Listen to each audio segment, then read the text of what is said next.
நாம் வாசிக்க போகிறோம். மத்தேயு 15ஆம் அதிகாரம் 21 28 வரைக்கும் வாசிக்கிறோம்.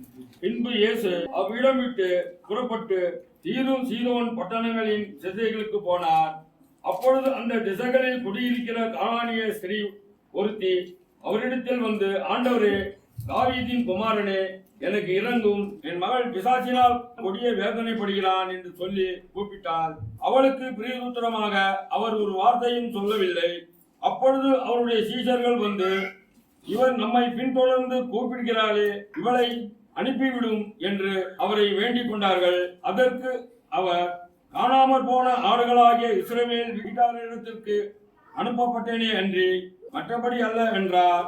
அவள் வந்து, ஆண்டவரே, எனக்கு உதவி செய்யும் என்று அவரை பணிந்து கொண்டாள். அவர் அவளை நோக்கி, பிள்ளைகளின் அப்பத்தை எடுத்து நாய்க்குட்டிகளுக்கு போடுகிறது நல்லதல்ல என்றார்.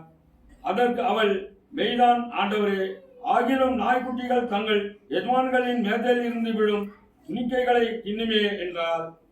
இயேசு அவளுக்கு பிரதியுத்தரமாக, ஸ்திரீயே, உன் விசுவாசம் பெரியது, நீ விரும்புகிறபடியே உனக்கு ஆகக்கடவுது என்றார். அந்நேரமே அவள் மகள் ஆரோக்கியமானாள். ஒரு சம்பவத்தை இந்த இடத்துல மத்தேயு எழுதி வைக்கிறார். தேவனுடைய தயவையும் கிருபையும் பெறுவதற்கு யாருக்கு தகுதி இருக்கிறது என்று சொல்லி பார்க்கும்போது எல்லாருக்கும் தகுதி இருக்குது என்கிற ஒரு உண்மையை இந்த வேத பகுதி நமக்கு சொல்லுகிறார். அடுத்தது, தேவன் எப்படி சின்ன காரியத்தை கூட நேரம் எடுத்து திட்டமிட்டு அதை வாய்க்க பண்ணுகிறார் என்கிறதையும் இந்த வேத பகுதி நமக்கு சொல்லுகிறார். ஏனென்று கேட்டால், இந்த தீரு சீதோன் என்கிற பகுதிக்கும் இயேசு ஊழியர் செய்த பகுதிக்கும் சம்பந்தமே கிடையாது. அப்ப நீங்க இந்த தமிழ்ல வாசிக்கணும்னு சொன்னா, அந்த பகுதிக்கு போனார், எந்த ஊருக்கு போனார், யாரை பார்க்க போனார், எதுவுமே சொல்லல. அந்த பகுதிக்கு அப்படியே சீஷர்களோட அவர் போயிட்டு இருக்கிறார். அவர் எங்க வருவார், யாரை சந்திப்பார் என்று சொல்லி யாருக்கும் தெரியாது. ஆனால் அந்த பெண்ணை பொறுத்தவரையில இப்படி ஒரு நாளுக்காக காத்திருந்தார். தமிழ்ல சொல்லுவாங்க, கும்பிட போன தெய்வம் குறுக்க வந்தது. உண்மையிலே இதுதான். ஏனென்றால் விடுதலை வேணும் வாழ்க்கையில். இதற்கு மிஞ்சி இதை தாங்கிக் கொள்ள முடியாது என்கிற ஒரு நிலைக்கு தள்ளப்பட்ட அவள் எங்கே போய் என்ன உதவியை கேட்பேன் என்று தெரியாமல் தவித்துக் கொண்டிருந்த நேரத்தில் அவள் இருக்கக்கூடிய அந்த பகுதிக்கு யார் வந்தது? இயேசு வந்தார். நம்முடைய காலங்கள் அவருடைய கையில இருக்கிறது. அவர் ஒவ்வொன்றுக்கும் ஒரு காலத்தை வச்சிருக்கிறார். தவித்துக் கொண்டிருந்த அந்த பெண்ணுக்கு விடுதலை கொடுக்கக்கூடியதான அந்த காலம் வந்தது. கர்த்தர் தம்முடைய அதிகாரத்தை செலுத்தும் போது எது எப்படி இருந்தாலும் நிச்சயமாக அதை மேற்கொள்ளும். இப்ப அவருடைய நிலைமையை எடுத்து பார்த்துக் கொள்வோம். என்னன்னு சொன்னா, மகள் எத்தனை வயதுன்னு தெரியாது, ஆனால் பிசாசினாலே அவதிப்பட்டதுனால பெரிய பிரச்சனைக்குள்ளாகி பரிதாபத்துக்குள்ளாகி இதை விட்டு நான் எப்படி வெளியே வரப்போகிறேன் என்று தெரியாமல் தவித்துக் கொண்டிருந்த ஒரு தாய். இப்ப வெறும் வியாதி அப்படின்னு சொன்னா அந்த பிள்ளைய வா டாக்டர் கிட்ட போலான்னு சொல்லி நடத்தி கூட்டிட்டு போகணும். ஆனா அந்த பிள்ளை இருந்த நிலைமைக்கு அதை சாதாரண ஆள் மாதிரி கூட்டிட்டு போக முடியாது. எந்த நேரத்துல மேனிஃபெஸ்ட் பண்ணி என்ன பிரச்சனை குழப்பம்ன்றது தெரியாது. வாழ்க்கையில எவ்வளவு கஷ்டத்தை சகிச்சாலும் ஆரம்ப காலத்துல உதவி செய்யறதற்கு ஆட்கள் இருப்பாங்க. ஒரு பரிதாபத்தின் நிமித்தம் உங்களை பார்த்தா கஷ்டமா இருக்கு, சரி நாங்க ஏதாவது ஒரு உதவி செய்யறோம் அப்படின்னு சொல்லி. அப்ப தமிழ்ல ஒரு பழமொழி சொல்லுவாங்க, விருந்தும் மருந்தும் எத்தனை நாள்? 3 நாள். அதுக்கப்புறம் என்னதான் சொன்னாலும் அது எல்லாமே தடிஞ்சு போயிடும். அப்ப இந்த சூழலை பார்க்கும்போது இந்த பிள்ளைக்கு தகப்பன் எங்க போனார்?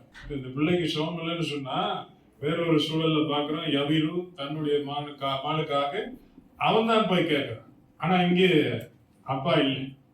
ஸோ ஏதோ ஒரு சூழ்நிலையில அவர் குடும்பத்தை விட்டு விலகி போனாரா, இல்லாவிட்டா இந்த பிரச்சனையில என்னை கூப்பிடாதுன்னு சொல்லி அப்படி போயிட்டாரா என்னவோ தெரியாது. ஆனா முன் வந்து உதவி செய்ய வேண்டிய, ஒத்தாசையா இருக்க வேண்டிய ஒரு ஆள் இல்லை. அப்படி இல்லாத நேரத்துல இந்த மாதிரி பிள்ளையை யாரிடத்துல விட்டுட்டு போக முடியும்? நம்ம இன்னைக்கு எல்லாம் ஆண்டோடைய சமூகத்துல அவ்வளவு பயபக்தியா உட்கார்ந்து இருக்கு. ஆனா இப்படி மேனிஃபெஸ்ட் பண்ற ஒரு பிள்ளைய நம்ம வீட்டுல யாராவது கொண்டு வந்து விட்டுட்டு, இது கொஞ்சம் ஒரு மாதிரி பண்ணோம், அதனால நீங்க கண்டுக்காதீங்க ஒரு 10 நாளைக்கு வச்சிருங்க, நான் அப்புறம் வந்து பாத்துக்கிறேன்னு சொன்னா எத்தனை பேர் கை தூக்குவீங்க? அதெல்லாம் பேச்சுக்கிட்டான். அப்ப இப்படி நிலைமையில இந்த பிள்ளையை விட்டுட்டு எங்கேயும் போக முடியாது, உதவி இல்ல, ஆதரவு இல்ல. அப்ப இந்த பரிதாபத்தின் படு குழிக்கு போன ஒரு ஆள் ஒரு அவசரத்துக்கு ஒரு உதவி கேட்க முடியாது, ஒரு 5 நிமிஷம் விட்டுட்டு வேற ஒரு காரியத்தை பார்க்க முடியாது. ஒரு நாள்ல 2 நாள் இல்ல, இதையே திரும்பி திரும்பி பார்த்துட்டு கொண்டு இருந்தவர் மனசுக்குள்ள ஒரு ஏக்கம் இருந்திருக்கும். என்ன ஏக்கம்? இந்த இயேசு என்கிறவர் ஒருவர் இப்படி வருகிறாராமே, ஆனா அவர் கலிலேயா பகுதியில சுத்திட்டு இருக்கிறாரு, அந்த பகுதியில ஊழியம் செய்கிறாரு, நம்ம ஊருக்கு வர்றதுக்கு வாய்ப்பே இல்லையே, நம்ம ஊருக்கும் அவருக்கும் சம்பந்தமே இல்லையே, அவரிடத்துல ஒருவேளை போனா சுகமாகும் அப்படின்ற ஒரு எண்ணம் இருந்தது. இப்ப இயேசு இந்த இடத்துக்கு வருகிறார் என்று சொன்னா 2 காரியம் நடந்திருக்கணும். என்ன? அவளுக்கு என்னன்னே தெரியாம அவள் அந்த பகுதியில இருந்திருக்கும். நானும் சும்மா தான் வந்தேன் அப்படின்னு சொல்லி, இயேசுவும் சும்மா தான் இங்க வந்தாரு, ஒண்ணுமே யோசிக்காம சந்திச்சு கொண்டோம் அப்படின்னு. ஆனா அவளுக்கு இருந்த சூழ்நிலையில அதே மாதிரி ஃப்ரீயா கொஞ்ச நேரம் நடந்துட்டு போவோம், அந்த பக்கம் சுத்தி ஒரு ரவுண்ட் அடிச்சுட்டு வருவோம்னு சொல்ற அளவுக்கு அவ இல்ல. அந்த ரிலாக்ஸ் வாக்கிங் போகக்கூடிய நிலைமையில அவ இல்லை. ஆனா இயேசுக்கும் அவருடைய சீஷர்களுக்கும் இது தேவைப்பட்டது. ஏன்னு சொன்னா காலையில இருந்து இரவு வரைக்கும் ஆட்கள் வந்து வந்து பார்த்து போற நேரத்துல அநேக நேரத்துல இயேசுவே அவர்களை கூப்பிட்டு இருக்கிறாரு, வாங்க நம்ம கொஞ்ச நேரம் போய் தனியா இருப்போம் அப்படின்னு. அந்த மாதிரி சந்திக்க தேவையில்லை, யாரையும் பார்க்க வேண்டிய அவசியம் இல்லைன்ற ஒரு இடத்துக்கு அவர்களை கூட்டிட்டு போய் கொண்டிருக்கிற நேரத்துலதான் சந்திக்கணும். அப்படின்னா இன்னொரு வழி என்ன? இயேசு எங்க போறாரு வாராருன்னு சொல்லி அவளுக்கு தகவல் கொடுப்பதற்கு யாராவது இருந்திருக்கும். எப்படி தகவல் கொடுத்திருப்பாங்க? இயேசு இங்கதான் இருக்கிறாரு, வாராரு போறாருன்றதை பத்தி நமக்கு தெரியாது. ஆனால் இதை கண்டிப்பாக கண்காணிக்க வேண்டும், நமக்கு ஒரு நாள் வாய்ப்பு வர வேண்டும் என்று சொல்லி எதிர்பார்ப்போடு கூட அதுல ரொம்ப தீவிரமா ஒரு பெண் இருந்திருந்தாருன்னா அதற்கு வாய்ப்பு இருக்கு. சோ அப்படித்தான் இந்த பகுதியில வேற ஒரு சந்திப்பு இப்படி நடக்கல, ஆனா அந்த நாள்ல அங்கே நடந்தது. வந்த அவள் உள்ளுக்குள்ள எவ்வளவு வியாகுலத்தை வைத்திருந்தான்னு சொன்னா அதற்கு அளவு கணக்கே இல்லை. ஏன்? ஒன்று, எல்லாரும் கதவை பூட்டி விட்டதான ஒரு சூழல். இந்த பெண்ணோட இவ எங்க போயிருந்தாலும் மற்றவங்க எல்லாம் என்ன சொல்லியிருப்பாங்க? தயவு செய்து வராது. நான் சில நேரம் பார்த்துருக்கிறேன், இந்த ரோட்ல பயங்கரமான ஆட்கள்லாம் வருவாங்க, வந்த உடனே சின்ன பிள்ளைங்களை கூட்டிட்டு வர தாய்மார், நம்ம ஊர் தாய்மார் உடனே என்ன செய்வாங்கன்னா பிள்ளை அந்த பக்கம் திருப்பி அந்த பக்கம் பார்க்க வச்சிருவாங்க, இல்லாட்டி பிள்ளை கண்ணை மூடிடுவாங்க, அதை பார்க்காது. ஏன்னா இந்த மாதிரி காரியத்தை பிள்ளை பார்க்க கூடாது. அடுத்தது என்ன, வேறு சில காரியங்கள் வந்துச்சுன்னா ஐயோ நம்ம இந்த பக்கமே இருக்கக்கூடாதுன்னு உடனே எஸ்கேப் ஆயிடுவோம். எஸ்கேப் ஆறது வேணா சந்தோஷமான அனுபவமா இருக்கு, தப்பிச்சோம். ஆனா நம்மளை பார்த்து ஆளுங்கெல்லாம் ஓடுறாங்கன்னா அது சந்தோஷமான அனுபவமே கிடையாது. அந்த நிலைக்கு சமுதாயத்துல நம்ம தள்ளப்பட்டோம்னா அதோட பரிதாபம் ஒண்ணும் இல்லை. ஒரு நாள் இல்ல, 2 நாள் இல்ல, பல நாட்கள் இவ்விதமாக பிள்ளை நிமித்தம் அவதிப்பட்டு கொண்டிருந்த ஒரு பெண் அந்த நாளிலே முடிவெடுத்தான். எனக்கு வாழ்க்கையில நம்பிக்கை, எதிர்காலம் ஏதாவது ஒன்று இருக்குன்னு சொன்னா இயேசு அந்த எதிர்காலத்தை உண்டு பண்ணி கொடுத்தாலே வெளிய வேற வழியே இல்லை.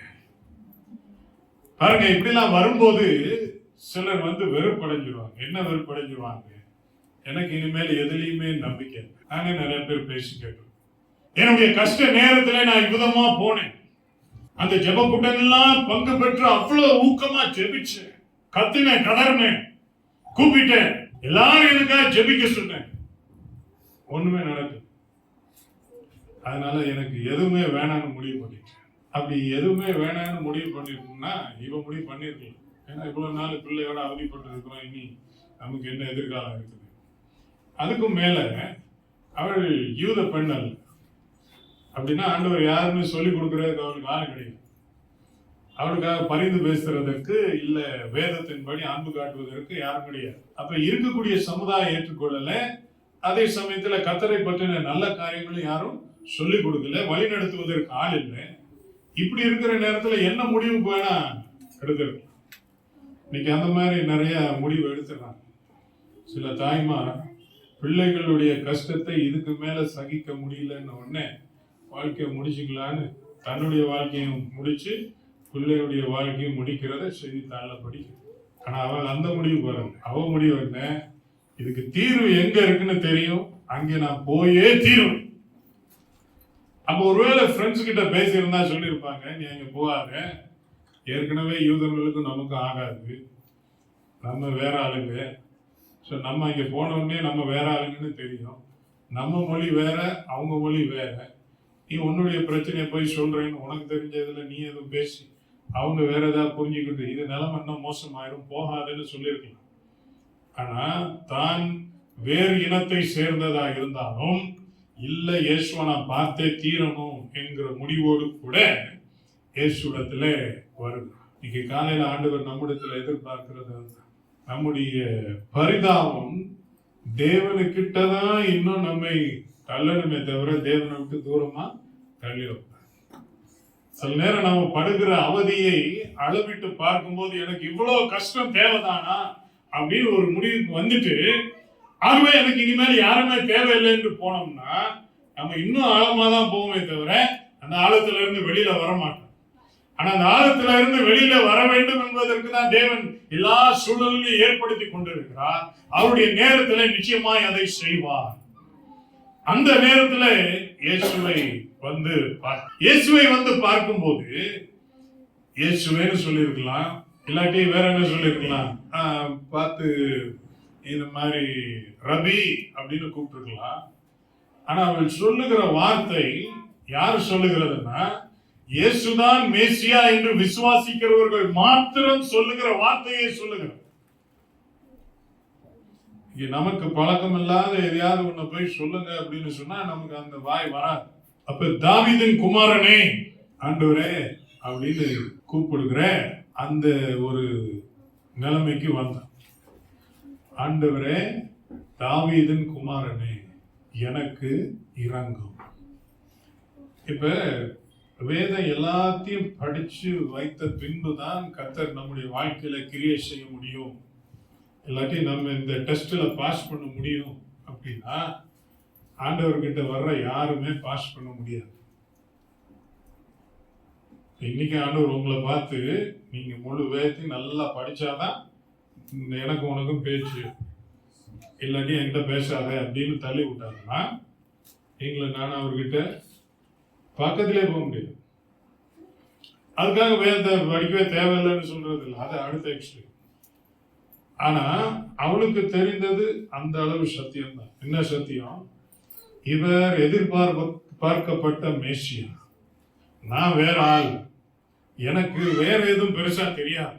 ஆனா மேசியாவாய் வருகிறவர் தம்முடைய ஜனங்களுக்கு இரக்கம் காண்பிப்பார் அப்படின்னா என்னுடைய நிலைமையில நான் அவர்கிட்ட போய் ஆண்டவரே எனக்கு உதவி செய்யுங்கன்னு கேட்டா எனக்கு உதவி செய்வார் அப்படின்னு யாரோ சொல்லி கொடுத்த அந்த சிறிய அளவு சத்தியத்தை மாத்திரம் பிடிச்சிட்டு இந்த பிடிச்ச பிடிய விட்டுறக்கூடாதுன்னு பிடிச்சிட்டு நம்ம சில காரியங்களை லேசா பிடிக்கலாம், ஆனா ரொம்ப நேரம் பிடிக்க முடியும். ஒரு 3 கிலோ இல்ல ஒரு 5 கிலோ இதை ஒத்த விரல்ல தூக்கணும்னா முடியுமா? முடியாது. ஒத்த விரல்ல தூக்கணும்னா முடியாது. ஒரு பேக தூக்கணும்னா 3 கிலோ பேக தூக்கிடு, எவ்வளவு நேரம் தூக்கும்? தூக்க என்ன ஆகும்? எல்லாம் நடுவும். ஒரு காலகட்டத்துல இதுக்கு மேல அதை பிடிக்க முடியாதுன்னு சொல்லி எல்லாம் உடம்பே சேர்த்து நடுங்கிற நேரத்தில் எவ்வளவு வெயிட்? 300 கிலோ இல்ல, 3 கிலோ. அந்த மாதிரி வாழ்க்கையில நம்ம சுமக்கிற சில காரியம் ஆரம்பத்துல லேசா தெரியும், ஆனா போக போக போக அது நம்ம விட்டு போக மாட்டேங்குது, இது பாரமா இருக்குதுன்னு போகுது, முழு வாழ்க்கையை சேர்த்து ஆட்டும். இந்த மாதிரி நேரத்துல அவள் எடுத்த தீர்மானம் தான், நான் விட மாட்டேன், எனக்கு கிடைச்ச இந்த சத்தியத்தை நான் விட மாட்டேன், நான் இடத்துல போவேன்னு சொல்லி இந்த வார்த்தையை சொல்லுகிறான். காலை வேளையில ஆண்டவர் நமக்கு பார்த்து சொல்லுகிறது, என்னை விட்டு நீ போகணும்னா 1 செகண்ட் தான். ஆண்டவரை நோக்கி போயிட்டு இருக்கிற ஆளு அப்படியே ஒரு யூட்டர்ன் அடிச்சு அடுத்த பக்கம் போயிடும்.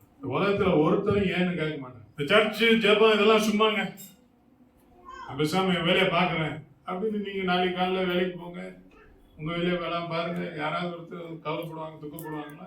சர்ச்சில் இருக்கவங்க வேணா கவலைப்படுவாங்க, ஆனா உலகம் அது பாட்டுக்கு தான் போயிட்டு இருக்கும்.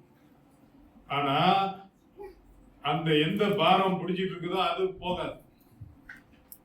அப்ப அப்படி இருக்கிற நேரத்திலையும் இல்லை இவர் தான், இவரை விட்டு அவர் வழி இல்லைன்னு சொல்லி ஒரு தீர்மானத்திற்கு கொஞ்சமே அறிந்திருந்த ஒரு பெண்ணால முடியும்னு சொன்னா இன்னைக்கு ஆண்டவர் நம்பியும் பார்த்து சொல்ற. நீ அதை லூஸ்ல இறுக்கி பிடி. நமக்கு தெரிஞ்சது 3000 வசனம் இல்லை, ஆனா 300 வசனம் 30 வசனம்னாலும் 30 வசனத்தையும் இறுக்கி பிடிச்சுக்கணும். இது கர்த்தர் கொடுத்த வார்த்தை, இதை நான் விட போவதில்லை என்று சொல்லி அந்த வார்த்தையை சொன்ன உடனே ஒருவேளை இதை வாசிக்கிறவர் எதிர்பார்க்கலாம். அப்படி கேட்ட உடனே ஆண்டவர் உடனே அங்கே நின்று சுகமாக்கி இருக்கிறார். ஏன்னா நிறைய பேர் கூப்பிட்ட போது அவர் அப்படிதான் திரும்பினார். எரிகோவுக்கு போனாரு, பர்த்திமையை கூப்பிட்டான், பிச்சைக்காரன் தான், கூட்டத்துல எவ்வளவோ சத்தம், ஆனாலும் நின்னார். அது யாரு கூப்பிடுறது, அவனை கூட்டி வாங்க. அதே எரிகோவுக்கு போனாரு, செய்யறதுக்கு எவ்வளவோ இருந்திருக்கு, ஆனா நின்றுட்டு சகையும் மரத்து மேல ஒளிஞ்சிருந்தவன நீ கீழே வா, சீக்கிரம் வா, அன்னைக்கு உன் வீட்டுக்கு வரணும்னு. குஷ்டரோகி ஆண்டவரே நமக்கு சித்தமானால் என்னை சொஸ்தமாக்க கூடும் அப்படின்னு சொன்ன உடனே சொஸ்தமாக்குறதெல்லாம் அப்புறம் இருக்கட்டும், நீ முதல்ல எனக்கு வேண்டியது அப்படின்னு சொல்லி தொட்டுட்டு அப்புறமேல் தான் சொன்னாரு, சித்தம் உண்டு சொஸ்தமாக. அதே மாதிரி எதிர்பார்க்கிறவங்களுக்கு ஒரு அதிர்ச்சி. ஏன்னா இயேசு என்ன சொல்லல, ஒரு வார்த்தையும் சொல்லவில்லை. ஒரு வார்த்தையும் சொல்லல. ஒரு வார்த்தையும் சொல்லாத ஒருவருக்கு பின்னாடி போறதற்கு எத்தனை பேருக்கு தைரியம் உண்டு? யார் போவான்? அவர் யாருன்னு தெரிந்தவங்க மட்டும்தான் போவான். ஒண்ணுமே சொல்லு. இப்ப ஒரு கணம் மாம்சம் உள்ளுக்குள்ள இருந்து சொல்லும், உன்னை ஊர்ல ஒருத்தரும் மதிக்கல, எல்லாரும் தள்ளி வச்சுட்டாங்க, நீ யாருக்கிட்டையாவது உதவின்ட்டு நீ போனாலே தலை தெறிக்க ஓடுறாங்க, இவர் தான் உலகம், இவர் தான் எல்லாம் நினைச்சு இவர்கிட்ட வந்த பார்த்தியா, நீ பேசி அவர் என்ன செய்யல, ஒரு வார்த்தை கூட செய்யல, காதிலேயே வாங்கிக்கல. இருக்கிற நம்பிக்கை தைரியம் எல்லாம் அப்படியே புஷ்னு போயிருக்கணும். இவர் பேசாம இருக்கிறாருன்னு சொன்ன உடனே சீஷர்கள் வர்றாங்க. ஆண்டவரே நாங்களே துரத்திடுவோம், ஆனா நீங்க இருக்கும்போது நாங்க துரத்தக்கூடாது, அப்புறம் நீங்க நீ உனக்கு யாரு துரத்த சொன்னான்னு கேட்பீங்க. அதனால நான் பேசாம இருக்கிறோம், உங்க வாயாலே அடிச்சு துரத்தி இருக்கு. ஏன் அவள் என்ன செய்யறான்? தொந்தரவு பண்ற, பின்னாடி நொய்யி நொய்யி நொய்யின்னு உயிரை வாங்கி இருக்கிறான். இவளுக்கு உதவி செய்யணும்னு சொல்லி உங்களுக்கு கட்டாயம் இல்லை, எங்களுக்கு கட்டாயம் இல்லை. ஆண்டவரே துரத்தி விட்டுருங்க. இந்த துரத்தி விடுற ஃபீலிங் என்னதான் அன்பு பாசம் இருந்தாலும் சில நேரத்துல வந்துடும். என் அனுபவத்தை நான் சொல்றேன், நீங்க அனுபவத்தை நீங்க யோசிச்சு வச்சுக்கோங்க. நான் ட்ரெயின்ல அதிகமா போறதில்லை, ஆனா போற நேரத்துலலாம் ஸ்டேஷன்ல இப்படி இருந்தேன்னா, இந்த ஸ்டேஷன்ல உங்களுக்கு தெரியும் பல தரப்பட்ட ஆளுங்க இருப்பாங்க. இப்போ நான் செய்யற ஒன்று, அங்கே எங்கேயாவது போய் ஒரு 2 சாப்பாடு பாக்கெட் வாங்கி அங்கே இருக்கிற 1-2 பேருக்கு சத்தம் கட்டாமல் கொடுத்துட்டு வந்திருக்கு, சந்தோஷமா இருக்கு. ஆனா வேறு சில ஆளுங்களை பார்த்தா அது ஏனோ தெரியாது, அவங்க மூஞ்ச பார்த்தோன்னா போ போ போ போ சொன்னதுக்கு அப்புறம் தான் இப்ப ஏன் இவ்வளவு ஃபீலிங்ஸ், இவ்வளவு கோபம், அந்த ஒண்ணு என்ன பண்ணு. ஆனா அங்க காட்டின அன்பு இந்த இடத்துல காட்டுறதுக்கு வர மாட்டேது. ஏன் வர மாட்டேது தெரியாது, அது நமக்குள்ள இருக்கிறதா போல. அப்ப சீஷர்கள் ஒரு முடிவு பண்ணிட்டாங்க, இந்த பெண்ணுகிட்ட நம்ம எந்த இதுவும் வச்சுக்க கூடாது, துரத்திடணும், ஆண்டவரே துரத்திடணும். ஸோ இப்படி சொன்ன உடனே என்ன நடந்துச்சு? அப்புறம் 24ஆம் வசனத்துல இயேசு என்ன பதில் சொல்றாரு? அதற்கு அவர், காணாமற் போன ஆடுகளாகிய இஸ்ரவேல் வீட்டாரிடத்திற்கு அனுப்பப்பட்டவரே என்று மற்றபடி அல்ல என்றார். இவ்வளவு நேரம் பேசாம இருந்துட்டு வாயை திறக்கிறவரு நல்ல வார்த்தை சொல்லுவாருன்னு பார்த்தா அவர் சொல்றாரு, என்னுடைய ஊழியம் இஸ்ரவேலர்களுக்கு மாத்திரம்தான், இஸ்ரவேலர்களை மிஞ்சி மற்றவர்களுக்கு ஊழியம் செய்ய எனக்கு எந்த விதமான இதுவும் இல்லை, நான் அதற்காக வரல. அது உண்மை. அவர் இஸ்ரவேல் எல்லையை தாண்டி போய் செய்ய வேண்டிய எந்த கட்டாயமும் அவருக்கு இல்லை. ஏனென்றால் அவர் அனுப்பப்பட்டது இஸ்ரவேலர்களுக்கு மாத்திரம்தான். நியாயப்பிரமாணத்தை நிறைவேற்ற வேண்டிய ஒரு காரியம். அப்ப ரெண்டு விதமான ரியாக்ஷன். முதல்ல அவர் வாயை திறக்கல, ரெண்டாவது முறை சொல்லும்போது சொல்றாரு, என்னுடைய வேலையெல்லாம் இஸ்ரவேலருக்கு தான், இவங்களுக்கு இல்லைன்றத சொல்ற. இதுக்கு இடையில இருக்கக்கூடிய சீஷர்கள் என்ன சொல்றாங்க? ஆண்டவரே அவரை துரத்தி விடுங்க. ஒரு பெண்ணுக்கு இதை விட ஒரு வாழ்க்கையில வேதனை, கஷ்டம், ஒரு பரிதாப நிலை இருக்க முடியாது. ஊர்ல தான் ஒருத்தரும் மதிக்கல, ஒருத்தர் என்ன சேர்த்துக்கல, ஒருத்தர் எனக்கு உதவி செய்யும், இதுல இருந்து விடுவிக்கிறதுக்கு வழியை சொல்ற. இயேசுதான் ஒரே வழின்னு சொல்லி எல்லாத்தையும் விட்டுட்டு இவ்வளோ தூரம் வந்து பின்னாடியே போன. எப்படி அழுதுகிட்டே பின்னாடியே போறேன், உதவி செய்யும் உதவி செய்யும் உதவி செய்ய பின்னாடியே போற நேரத்துல சொல்றாரு, ஒன்ன மாதிரி ஆளுங்களுக்கெல்லாம் உதவி செய்யறதுக்கு நான் இல்லைன்ற மாதிரி ஒரு வார்த்தை சொன்னா ஒரு பெரிய இடி விழுந்த மாதிரி இருந்தது. இப்ப இந்த ரெண்டு காரியம், ஒன்று கர்த்தரின் அமைதி. கர்த்தரின் அமைதி. நாம கண்ணீர் விட்டு கதறி ஃபாஸ்டிங் போட்டு முட்டிக்கால் போட்டு நடக்கிறதெல்லாம் எல்லாத்தையும் செஞ்சுட்டு ஆண்டவர் ஒண்ணுமே சொல்லலைன்னா ஆண்டவர் மேலே கோபம். சர்ச்சில் வந்து சொல்ல மாட்டோம், எனக்கு ஆண்டவர் மேல கோபம்னு பெருசா சொல்ல மாட்டான். ஆனா ஆண்டவர் மேல கோபம் வருமா வராது? நல்லாவே வரும். அடுத்தது அவர் வெளிப்படையா சொல்றது செய்வேன்னு சொல்லாம வேற என்னத்தையோ சொல்லிட்டு இருக்கிறார். இதோட போதாண்டவரை உங்களுடைய சாவகாசம் தேவையே இல்லை, நான் எப்படியோ போய் சாவுறேன்னு சொல்லிட்டு திருப்பி போயிருக்கலாம். ஆனா அவ போகல. பாருங்க, இன்னைக்கு நம்மள இந்த மாதிரி இது விட்டுரு, இப்படி செஞ்சு வேஸ்ட் அப்படி அப்படின்னு சொல்றதுக்கு நிறைய பேர் இருப்பாங்க. உதாரணமா நீங்க இப்ப ஃபாஸ்டிங் பண்றீங்கன்னு வச்சுக்கோங்க. நீங்க வேலை செய்யற இடத்துல இல்ல நான் சாப்பிடல, நான் வந்து ஃபாஸ்டிங் அப்படின்னா அங்கே ஒரு 4 பேர் இருப்பாங்க. என்ன சொல்லுவாங்க? ஓ, உங்க ஆண்டவர்லாம் அப்படி வயிற்ற கட்டினாதான் ஜெபத்தை கேட்பாரோ, சும்மா சொன்னா கேட்க மாட்டாரோ அப்படின்பாங்க. அடுத்து என்ன கேட்பாங்க? எதுக்காக வேண்டிக்கிறீங்க? இந்த காரியம் பாப்போம் 40 நாள் கழிச்சு என்ன நடக்குதுன்னு பார்ப்போம். 40 நாள் கழிச்சு சொன்னது கேட்டது நடந்துருச்சுன்னா போய் தைரியமா நின்று சொல்லலாம், பாருங்க நான் இப்படி இருந்தேன், இப்படி வந்துச்சு போச்சுன்னு சொல்லலாம்.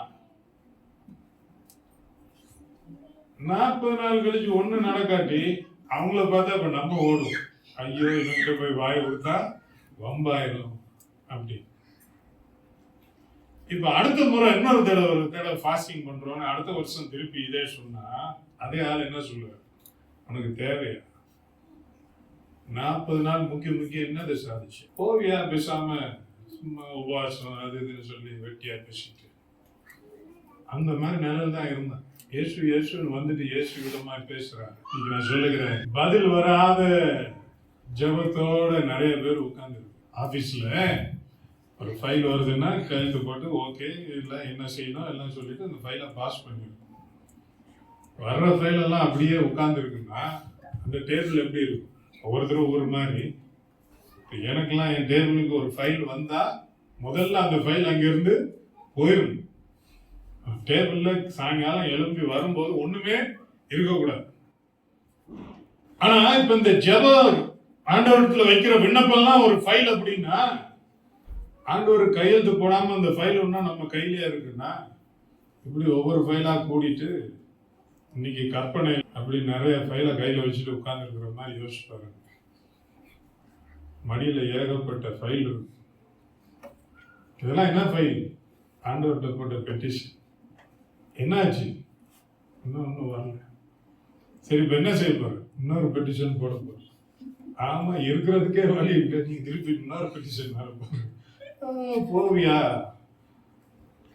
இப்படி சொல்றது கால் இருப்பான். காலில் அதே மாதிரி நிறைய ஃபைல மடியில வச்சுட்டு இருக்கிற ஆளுங்க இருப்பீங்க. இது கேட்டேன் ஒன்றும் நடக்கல, இது கேட்டேன் ஒன்றும் நடக்கல, எல்லாத்தையும் இன்னும் ஜெப குறிப்பாகவே வச்சுட்டு உட்கார்ந்துருக்கிறேன். எப்போ இதெல்லாம் நடக்கும்னு தெரியல. ஸோ இந்த வார்த்தை சொன்ன உடனே திரும்பி போயிருக்கலாம். ஆனால் அந்த 2வது சொன்ன வார்த்தை ரொம்ப கடுமையான வார்த்தை. இந்த பிள்ளைகளுக்கு இருக்கிற அப்பத்தை எடுத்து நாய்க்குட்டிக்கு போடக்கூடாது அப்படின்னா அதோடைய அர்த்தம் என்ன? என்கிட்ட இருக்கிறத நான் இப்ப உனக்கு கொடுக்கறதுக்கு எனக்கு மனம் இல்லை. இப்ப இதற்கும் மிஞ்சி அவரிடத்துல ஒரு பேச்சு தொடரணும் அப்படின்னா அந்த இயேசு யாருன்னு தெரிஞ்சிடும். இந்த பேசுகிற வார்த்தையை மாத்திரம் வைத்து தீர்மானிக்கிறவா இருந்தால் நிச்சயமா பேசியிருக்க மாட்டேன். ஆனா இவ்வளவு கடுமையான வார்த்தையை இயேசு எங்கேயாவது யாருக்கிட்டையாவது பேசினாரா? உதவி கேட்டு வந்தவங்கள்ட்ட பார்த்தா இல்ல. அப்ப அவளுக்குள்ள ஒரு எண்ணம் இல்ல இவர் ஏதோ ஒரு அர்த்தத்துல இதை சொல்லுகிறார், அதனால நம்முடைய சம்பாஷணைக்கு இது முடிவல்ல, இதுக்கு மேலே ஒரு ஸ்டெப் போகலான்ற ஒரு உள்ளுக்குள்ள ஒரு தீர்மானம் இருந்துச்சு. காதலை கேட்டது, கண்ணால பார்த்தது எல்லாமே இதோட முடிச்சுக்குவோன்ற ஒரு எண்ணம் தான். ஆனா அவன் உள்ளுக்குள்ள உள் மனசு சொல்லுது, இல்ல இவர் நல்லவர், அவசரப்பட்டு எதுவும் முடிவுக்கு வந்துறாரு, இல்ல இப்படிலாம் ஆயிடுச்சேன்னு சொல்லி ஒரு முடிவு எடுத்துறாரு, இல்லை அவர் நல்லவர், இவ்வளவு பேசினாலும் அவர் நல்லவர், கொஞ்சம் பொறுமையாரு கொஞ்சம் பொறுமையாரு, அவர் என்னவோ சொல்ல வராரு அப்படின்ற மாதிரி ஒரு தீர்மானத்துக்கு வந்தார். இன்னைக்கு மடியில பதில் கிடைக்காத ஜபத்தை என்ன கையில வச்சுட்டு உட்கார்ந்துருக்கோம். ஒவ்வொருவருக்கும் கர்த்தர் சொல்ற வார்த்தை இல்லைன்னு சொல்லிட்டேன். ஆண்டவர் என்ன கண்டுக்கவே இல்லை. கதர்னை கூப்பிட்டேன், கொடுத்தேன், ஊழியர் செஞ்ச ஓட்டினேன், அதெல்லாம் பண்ணேன், ஒன்னும் நடக்கல, இன்னும் இதெல்லாம் குடிச்சிட்டு இருக்காரு. இல்ல நல்லவர், நீ நம்ப, ஃபைல பார்க்காத, அவரை பாரு, அவரு அப்படின்னாருன்னா எல்லா ஃபைலும் போயிடும். அதனால அதை பத்தி கவலைப்படாது, பாரு பாரு பாரு பாரு எல்லாம் சொல்லிட்டு அவர் சொன்ன அந்த வார்த்தையை எடுத்து அதே வார்த்தையை அப்படியே திருப்புறார். எப்படி திருப்புறார்? ஆண்டவரே நீங்க சொல்றது நியாயம், உங்களுக்கு ஒரு பெரிய ஊழியம் இருக்கு. இஸ்ரவேலர்கள் நியாயப்பிரமாணத்தை பெற்று கீழ்ப்படியாம போனாங்க, தீர்க்கதரிசிகளை கொன்று போட்டார்கள், தேவாலயத்தை அசுத்தப்படுத்தினார்கள், என ஜெப வீடா இருக்க வேண்டிய உங்களுடைய ஆலயத்தை கல்லர் குகையா மாத்தினாங்க. நீங்க எல்லாரையும் போய் வழி நடத்தின ஆண்டவரே, அதுதான் உங்க ஊழியம். ஒரு யூதராக பிறந்து இதிலே சொல்லப்பட வேண்டிய காரியங்கள்லாம் செய்து நீங்க நியாயப்பிரமாணத்தை நிறைவேற்றி உங்க வாழ்க்கையே நீங்க பலியாக கொடுத்து உங்களுடைய ஊழியத்தை முடிக்கணும். கரெக்ட். இதெல்லாம் கேட்கும் போது நீங்க என்ன அப்படியே அவமானப்படுத்துற மாதிரி இருக்குது, என்ன உதாசீனப்படுத்துற மாதிரி இருக்குது, என்ன கண்டுக்காத மாதிரி இருக்கிறது. அதெல்லாம் இருக்கட்டும். ஆனா ஒண்ணே ஒண்ணு சொல்றான், நீங்க எனக்காக ஒன்னும் பெருசா செய்ய வேண்டாம். எப்படி பிள்ளைங்க சாப்பிட்டா சாப்பிடுறப்ப நிச்சயமா ஏதாவது கீழே சிந்து, அது போதும். அப்பத்தை எடுக்கும் போது ஒரு துண்டு கீழே விழுந்துச்சுன்னா அந்த சின்ன துண்டு போதும். நான் அப்பத்தை கேட்கல, துண்டைத்தான் கேட்க. உம்முடைய மேசையில இருந்து விழுகிற அந்த துண்டு எல்லாத்தையும் மாத்தணும்னு எனக்கு நம்பிக்கை இருக்கு. என்ன இந்த சமுதாயத்துல கொண்டு போய் நீங்க நடுவுல நிறுத்தி எல்லாரும் முன்னாடியும் கன பண்ண வேண்டிய அவசியம் இல்லை. என்னுடைய ஆளுங்கள்லாம் நல்லவங்கன்னு சொல்லி நீர் எங்க போய் சாட்சி சொல்ல வேண்டிய அவசியமும் இல்லை. எனக்கு ஒரு வார்த்தை சொன்னா போதும், ஒரு துண்டு. இவ்வளோ நடந்ததுக்கு அப்புறமும் அந்த காதலை கேட்டவைகளை கண்டால் காணவைகளையும் அதோட நிறுத்திக்காம அதுக்கு மீட்டு இயேசுவை பற்றி இருக்கிற அந்த புரிதலை பிடித்து கொண்டு அதை வச்சு அடுத்த ஸ்டெப் மூவ் பண்றான்னா உண்மையிலேயே அவர் பயங்கரமான. ஏன்னா அன்னைக்கு ஒரு தீர்மானம் பண்ணிட்டு வந்துட்டாங்க, இயேசு இடத்துல போறேன், நீங்க ரெண்டுல பார்க்காம நான் வீட்டுக்கு வரதில்லை. இந்த மாதிரி யாரெல்லாம் ஆண்டவரிடத்துல வந்தாங்களோ எல்லாருமே ஒரு பெரிய வெற்றியோட தான் போனாங்க. அண்ணால் போனா இன்னைக்கு ஜெபிச்சு இருதயத்துல இருக்கிற எல்லாத்தையும் தொட்டாச்சு தூக்கி எரியாம நான் வீட்டுக்கு வர மாட்டேன்னு சொல்லி எல்லாத்தையும் தூக்கி எரிச்சுக்குவாங்க. கர்த்தர் அன்னைக்கு ஜெபத்தை கேட்டு மாத்திட்டார். யாக்கோபு காலை பிடிச்சு சொன்னார், என்னை ஆசீர்வதிக்காம நான் உங்களை விட்டா மாட்டேன்னு சொன்னேன். இன்னைக்கு நான் போறதில்லை, செத்தாலும் சரி இன்னைக்கு இதை பெற்றுட்டு தான் நான் சாவேன்ற மாதிரி இருந்த உடனே அன்னைக்கு அவன் ஆசீர்வாதத்தை பெற்றான்.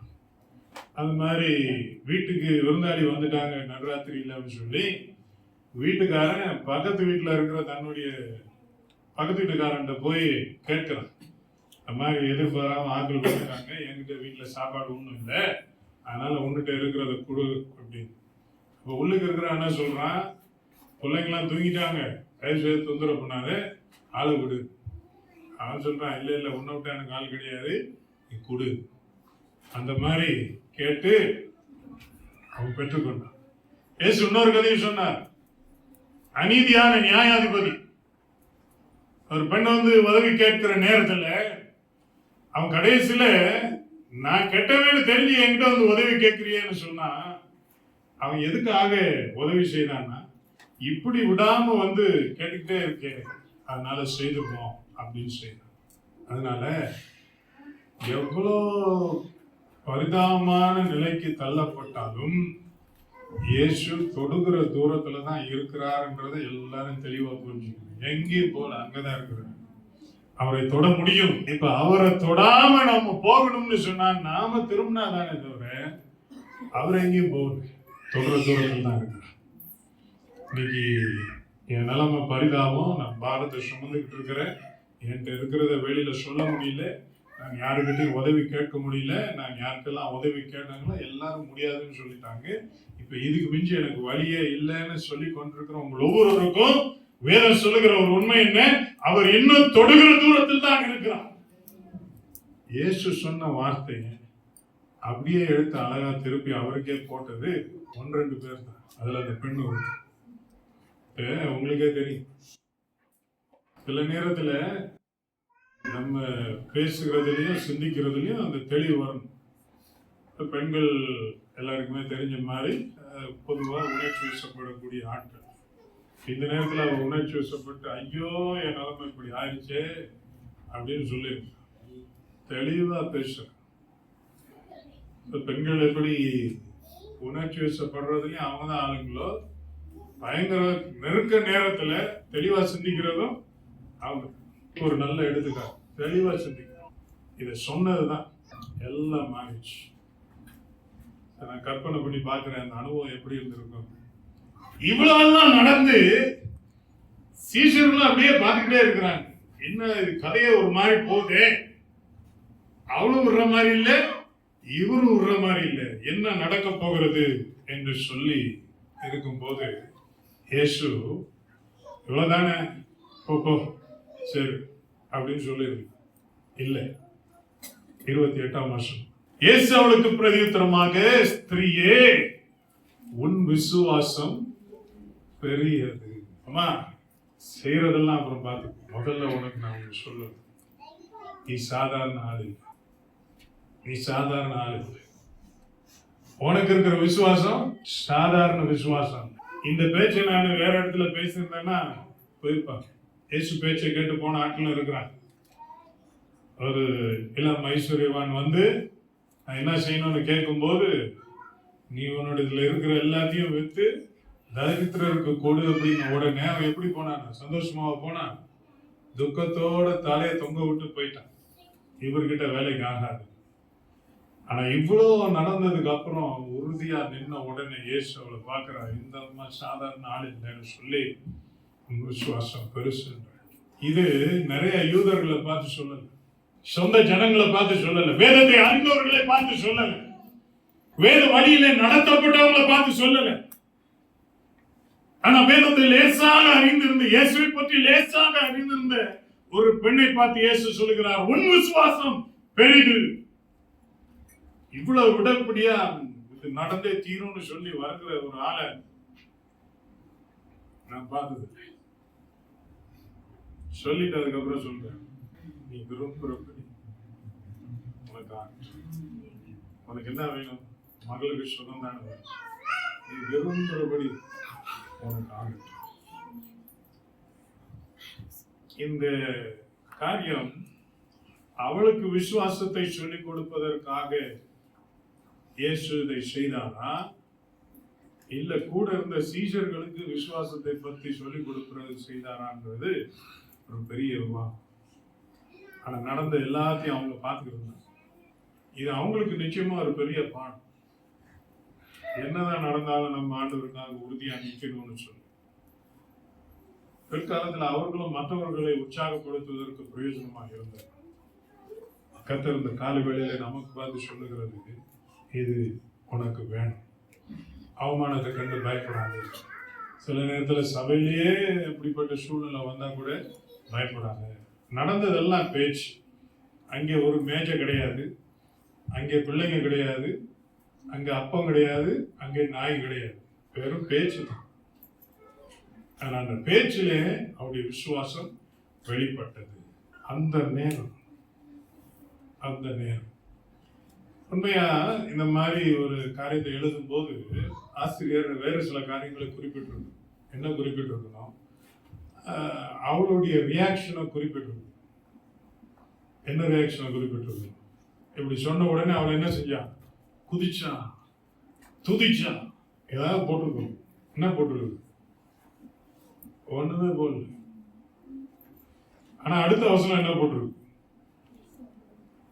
29. இயேசு அவளை விட்டு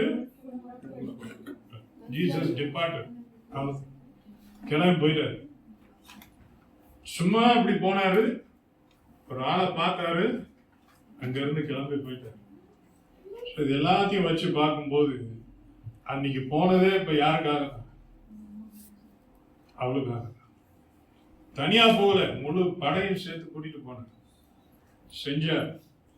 அவளை பத்தி ஏன் சொல்லலன்னு சொல்லி ரொம்ப யோசிச்சு பார்த்தா, இது நடக்காதுன்னு நினைச்சு, இல்ல இப்படி நடக்குமா, என்ன நடக்க போகுதுன்னு தெரியாத ஒரு ஆளுக்கு இப்படி நடக்குதுன்னா அவ துள்ளி குதிச்சு, ஐயோ எனக்கு நான் நினைச்சே பார்க்கல நடந்துருச்சுன்னு.